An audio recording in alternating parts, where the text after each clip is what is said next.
Today I want to talk about naltrexone, the medication, moderation management, and the Sinclair method. Now, a lot of people think this is a progressive method because it deals with a medication that has a high probability that someone is going to actually stop in the short term. No, in my opinion, I think it needs to be an amalgamation between the Sinclair method and the 12-step abstinence method. Those two have to be a combination, but so much varies on the degree of alcoholic that the person is. I believe that things like the Sinclair method, moderation management, naltrexone, and abuse, these types of blockers are good for short term, and they're more successful for people who are in the earlier stages before someone has become chemically, physically, emotionally dependent, before it's become their identity. A late stage alcoholics will find a workaround to the abuse and definitely to the naltrexone, because naltrexone is traditionally only offered for 6 months or to a year by physicians. What people don't realize is that alcohol use disorder is a lifetime event. It's a marathon. It's not a Band-Aid.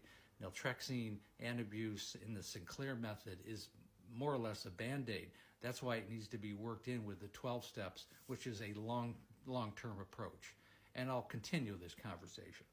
And for those who are unfamiliar with the Sinclair method, it's really, fundamentally, it's a method that deals with weaning off process. So if someone's an alcoholic, they will slowly go from maybe 10 drinks to 5 drinks to 1 drink to hopefully none, or maybe they can continue to have a drink occasionally in conjunction with naltrexone, which is a medication that really is a blocker. So it helps with the cravings, overall cravings of alcohol use disorder.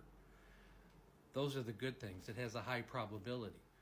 The problem with all of these, with moderation management, with the Sinclair method, with abuse, with any of these, now they need to be used in conjunction with programs that deal with the behavior, the psychological issues.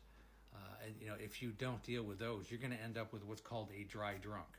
So even if a person is successful and they're able to continue to never drink again or don't drink for a long period of time, they're still going to have the emotional issues, the depression, the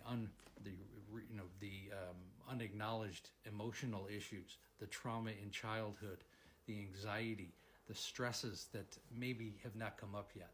Those aren't going to be dealt with. And unfortunately, if they're not, you're still going to have the problems without the alcohol. The problem with that is it's easily replaceable with other problems like food or drugs or gambling or some other form of addiction.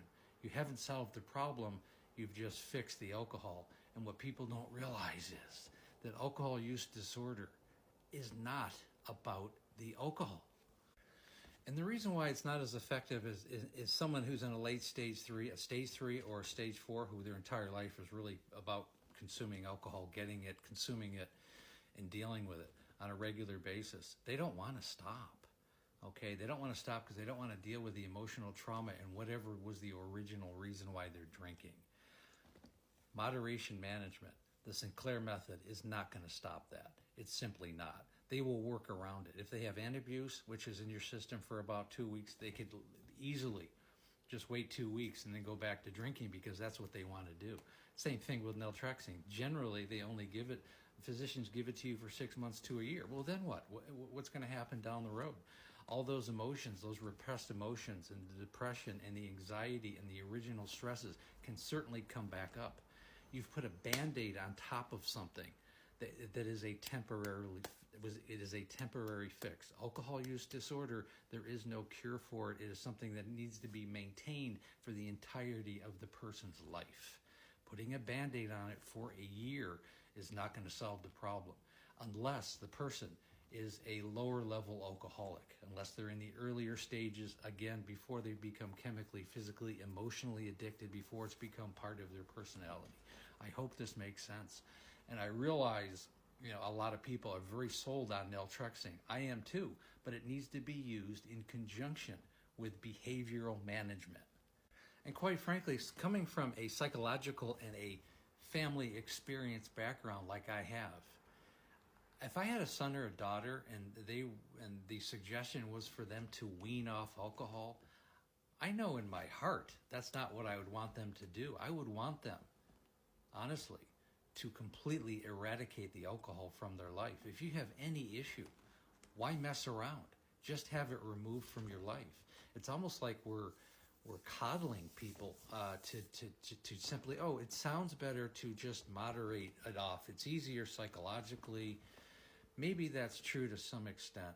But if you had a loved one, you don't want to be around all the failures. And if you've witnessed years and years and years of failure, I don't really think moderation or weaning off is going to be the answer, because one drink is not enough, is too many rather, and 100 is not enough.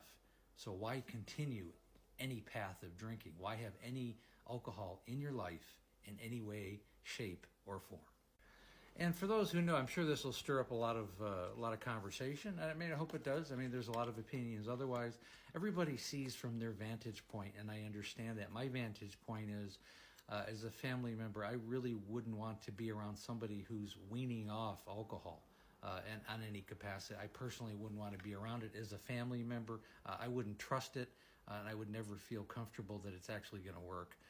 Abstinence is the way that I would feel comfortable as a family member, and I think most family members would, because family members go through a lot of trauma and animosity and anger and stress themselves.